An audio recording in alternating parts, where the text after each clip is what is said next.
السلام علیکم ورحمۃ اللہ وبرکاتہ۔ پاکستان سے محبت اور پاکستان کی قدر کیجیے۔ 14 اگست پاکستان کی آزادی کا دن۔ وطن سے محبت ہونا فطری عمل ہے۔ انسان کیا حیوان بھی جس سرزمین پر پیدا ہوتا ہے اس سے محبت اس کی فطرت میں شامل ہوتی ہے۔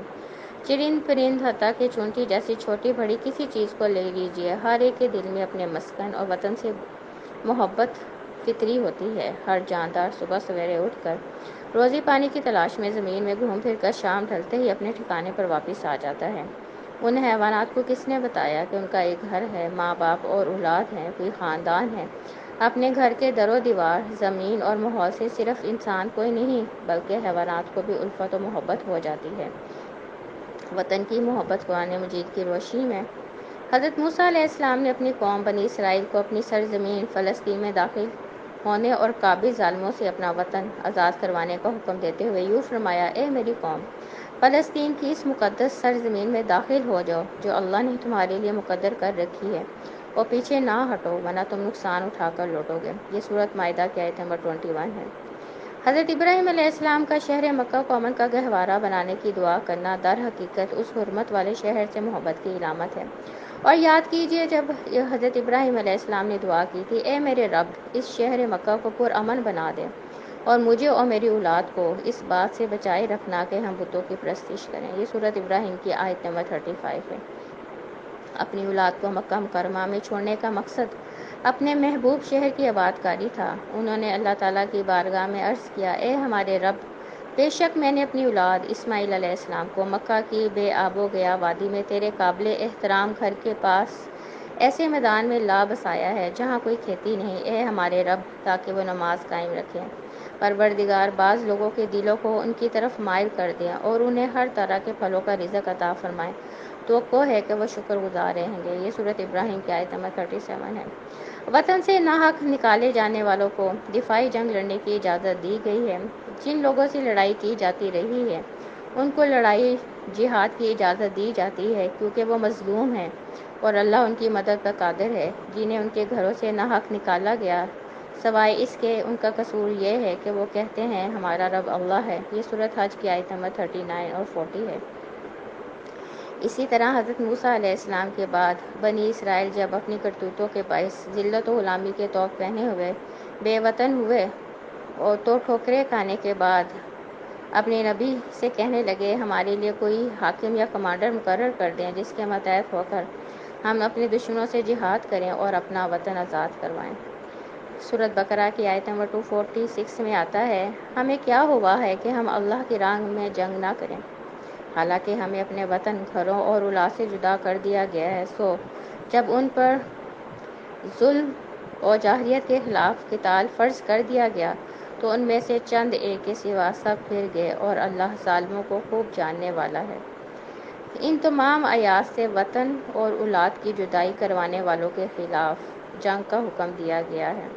اللہ تعالیٰ نے قرآن میں دیگر نعمتوں کے ساتھ مسلمانوں کو مدینہ میں آزاد وطن ملنے پر شکر بجا لانے کی بھی ترغیب دلائی ہے۔ اور وہ وقت یاد کرو جب تم تھوڑے سے تھے، زمین میں کمزور سمجھے جاتے تھے اور تمہیں یہ خطرہ لگا رہتا تھا کہ لوگ تمہیں کہیں اچک کر نہ لے جائیں، پھر اللہ نے تمہیں جائے پناہ مہیا کی اور اپنی مدد سے تمہیں مضبوط کیا اور کھانے کو پاکیزہ رزق دیا تاکہ تم شکر گزار بنو۔ یہ سورۃ انفال کی آیت نمبر 26 ہے۔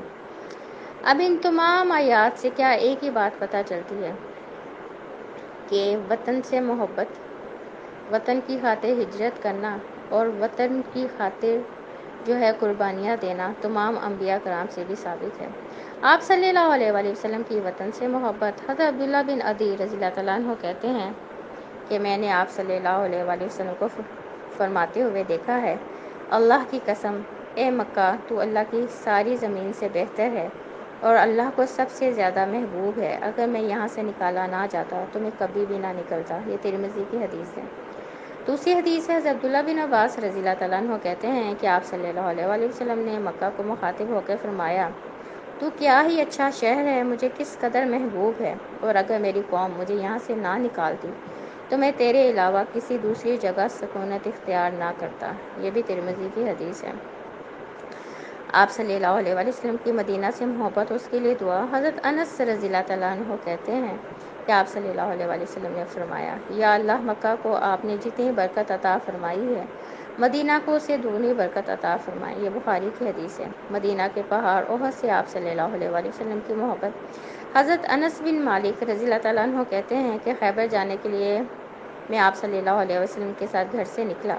وہاں خیبر میں آپ صلی اللہ علیہ وسلم کی خدمت کرتا رہا۔ آپ صلی اللہ علیہ وآلہ وسلم خیبر سے مدینہ آئے، احد پہاڑ دکھائی دیا تو فرمایا، یہ پہاڑ وہ ہے جو ہم سے محبت کرتا ہے اور ہم اس سے محبت کرتے ہیں۔ آپ صلی اللہ علیہ وآلہ وسلم سفر سے واپسی میں مدینہ کو دیکھ کر سواری کو تیز کر دیتے تھے۔ حضرت انس رضی اللہ تعالیٰ عنہ سے روایت ہے کہ آپ صلی اللہ علیہ وآلہ وسلم جب کبھی سفر سے واپس آتے اور مدینہ کی دیواروں کو دیکھتے تو اپنی سواری تیز کر دیتے، اور اگر کسی جانور کی پشت پر ہوتے تو مدینہ کی محبت میں اسے ایڑ لگاتے۔ یہ بخاری کی حدیث ہے۔ اب ان تمام حدیثوں سے بھی ایک ہی بات پتہ چلتی ہے کہ آپ صلی اللہ علیہ وآلہ وسلم کو اپنے شہر مکہ سے بھی وہ محبت تھی، اور پھر جب اللہ تعالیٰ نے مدینہ کو مسلمانوں کا دارالخلافہ بنایا تو پھر آپ صلی اللہ علیہ وآلہ وسلم کو مدینہ سے بھی محبت بہت زیادہ تھی۔ پاکستان سے محبت اور پاکستان کی قدر کیجیے۔ الحمدللہ، اللہ نے ہمیں پاکستان نعمت کی صورت میں دیا ہے، ہمیں اس نعمت کی قدر کرنی چاہیے۔ پاکستان حاصل کرنے کے لیے ہمارے آباء و اجداد نے بہت قربانیاں دی ہیں، ہمیں ان سب کی قربانیوں کی قدر کرنی چاہیے۔ پاکستان کی ترقی میں ہم سب کو اپنا حصہ ڈالنا چاہیے۔ اب ایک سوال پیدا ہوتا ہے، پاکستان نے ہم کو کیا دیا؟ نمبر 1، پاکستان نے ہم کو آزاد فضا دی۔ نمبر 2، پاکستان نے ہم کو اپنی پہچان دی۔ نمبر 3، پاکستان میں ہم اپنی مرضی سے زندگی گزار سکتے ہیں۔ نمبر 4، اللہ تعالیٰ نے ہر نعمت پاکستان کو دی۔ نمبر 5، ہم پاکستان میں اپنی مرضی سے اسلام کے مطابق زندگی گزار سکتے ہیں، کوئی ہمیں روک نہیں سکتا۔ نمبر 6، کوئی ہمیں اس ملک سے نکال نہیں سکتا۔ نمبر 7، اللہ نے پاکستان کو بہترین فوج دی ہے جو ہماری سرحدوں کی حفاظت بہترین طریقے سے کرتی ہے۔ ایک سوال اب میں آپ سب سے کر رہی ہوں اور آپ سب نے اس کا جواب خود دینا ہے۔ آپ سب نے پاکستان کو کیا دیا؟ آپ سب نے پاکستان کو کیا فائدہ پہنچایا؟ تو پاکستان کی قدر کریں۔ اللہ نے اتنی بڑی نعمت ہم کو دی ہے، اللہ تعالیٰ کا شکر ادا کرنا چاہیے کہ الحمدللہ ہم آزاد فضا میں پیدا ہو گئے۔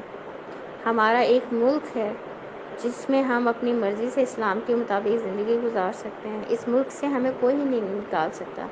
اللہ تعالیٰ ہمیں اپنا شکر ادا کرنے کی توفیق بھی دے، اور پاکستان جو اللہ نے نعمت کی صورت میں ہمیں دیا ہے اس کی قدر کرنے کی بھی اللہ ہم سب کو توفیق دے۔ آمین۔ السلام علیکم ورحمۃ اللہ وبرکاتہ۔